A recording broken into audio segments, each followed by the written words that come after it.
Nakapunta na ba kayo mga Mari sa Asis Hillside? Kung hindi pa, tara mga Mari, samahan nyo kami pumunta sa Asis Hillside. Ang Asis Hillside mga Mari ay isang tourist attraction kung saan matatagpuan sa Barangay Tinindugan na sakop ng Seryo, Osmeña. Bago kami makarating doon mga Mari, sumakay muna kami ng motor. 8 minutes away lang pala ang layo mga Mari. Bago kami makarating doon, may dadaanan din pala kaming isang barangay, ang Barangay Buena Vista. Bago din kami makarating sa Asis Hillside mga Mari, marami din tayong madadaanan ng mga tourist attraction tulad nitong Nicas Ridge. After 8 minutes mga Mari, ito na nga, nakarating na tayo sa Asis Hillside. Sa labas pa lang kayo ng Asis Hillside mga Mari, sigurado akong maa-attract ka na sa view nito. Sino bang hindi maa-attract mga Mari? Ang dami nilang tanim na bulaklak. Andito na nga tayo sa loob mga Mari. Ang entrance fee mga Mari is 30 pesos lang. Yes mga Mari, hindi kayo nagkakamali sa inyong pagdinig. 30 pesos lang po ang entrance fee.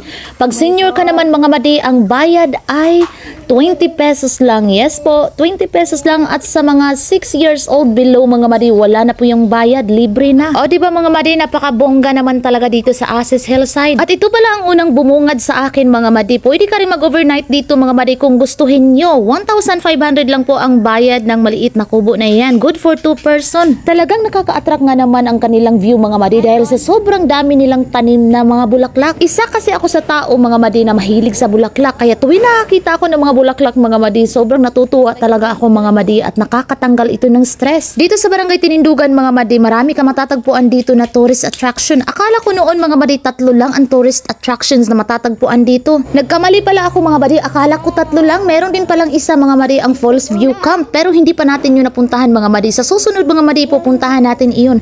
Pero ngayong araw mga Mari, ang ipapakita ko sa inyo is ito munang Asis Hillside. Magandang araw pala sa inyong lahat mga Mari. Siyempre, huwag nating kalimutan ang ating mga Marites na taga-suporta at baka makalimutan pa tayong i-chismis. Magandang araw mga Marites. Pangalawang pagkakataon ko na pala mga Mari makapunta dito sa Asis Hillside ngayong araw. Sa mga nakapanood sa aking vlog sa Nicas Ridge at Viewpoint, nakapunta ako dito pero sa hanggang labas lang ako mga Mari dahil nung pagpunta namin dito mga Mari, nagtanghalian ata yung tagabantay kaya hindi na lang kami pumasok at dumiretso na lang kami sa Viewpoint. Pero ngayong araw mga Mari, maipapakita ko sa inyo kung gaano kaganda ang Asis Hillside ng buong buo. Alam niyo ba mga Mari na itong Asis Hillside hindi lang po siya isang tourist attraction, meron din po siyang kainan. At andito na nga tayo mga Mari sa loob ng kainan. Pwede tayong pumunta dito mga Mari kahit hindi tayo kakain. Nagtitinda din sila dito mga Mari ng mga milk tea, shakes at coffee at iba pa. Dito sa loob ng kainan nila mga Mari, marami ka makikita dito mga Mari na mga old song, yung mga kanta dati mga Mari sa sinaunang panahon. Yung ginagamit mga Mari na parang yung plaka lang at yung may trumpa. At ito na nga mga Mari, marami ka rin makikita mga Mari na mga antik na bagay. Ang may-ari pala nitong Asis Hillside mga Mari ay si Dr. Ray D. Asis, kaya pinangalanan itong Asis Hillside dahil sa apelido niyang Asis. Kung nainitan kayo mga Mari sa pagpasyal nyo dito sa loob ng Asis Hillside, pwede rin kayong magpalamig mga Mari sa kanilang swimming pool. Yes mga Mari, tama po kayo sa inyong narinig. Marami po silang pools dito mga Mari. Ayan, sa nakikita nyo mga Mari, merong pools dito sa baba at meron ding swimming pool dito sa itaas. May pang bata mga Mari at meron ding pang matanda. Sa 30 pesos na entrance fee na babayaran mo mga Mari, ganito nakaganda ang view na yung maipapakita sa inyo ng Asis Hillside. Tignan nyo naman mga Mari, makikita nyo rin yung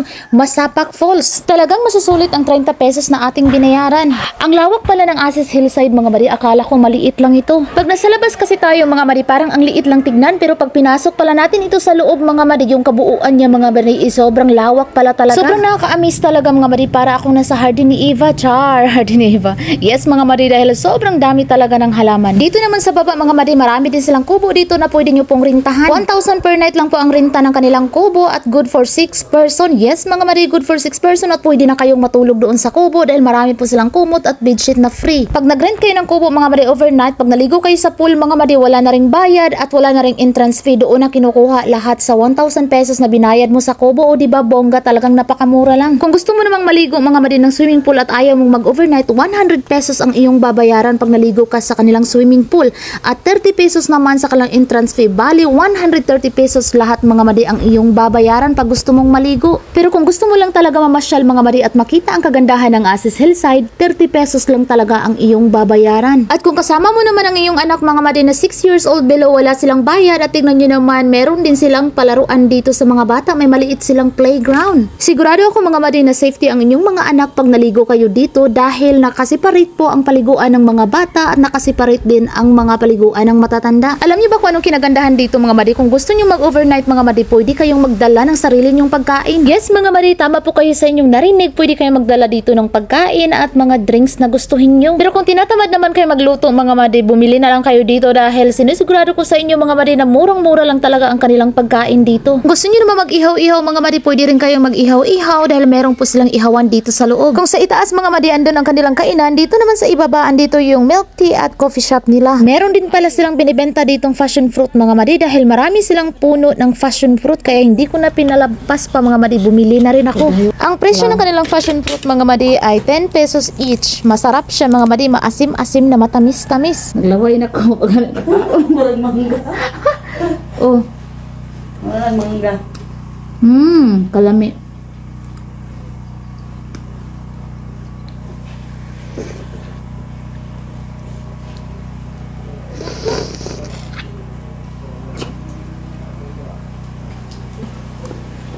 Aslom. Ano man? Apa ka? Di na.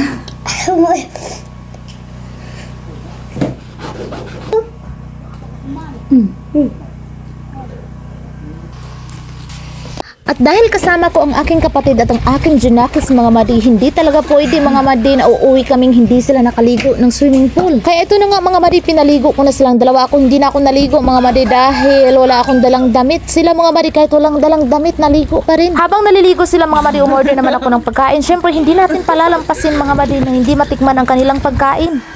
So, mag-order ta mga madi og paniod to. So, di sila kung andira ilang ang menu. Adobong manok Bisaya 120, adobong manok dili Bisaya 100. So, di ara brato ra ka ilang mga pagkaon. Tapos ilang mga drinks. Nas like coffee, chocolate drink with milk, without milk. Yan brato ra.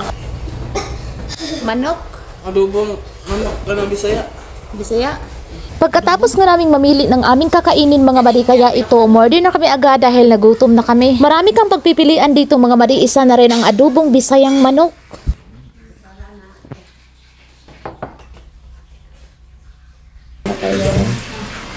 Nang Bisaya.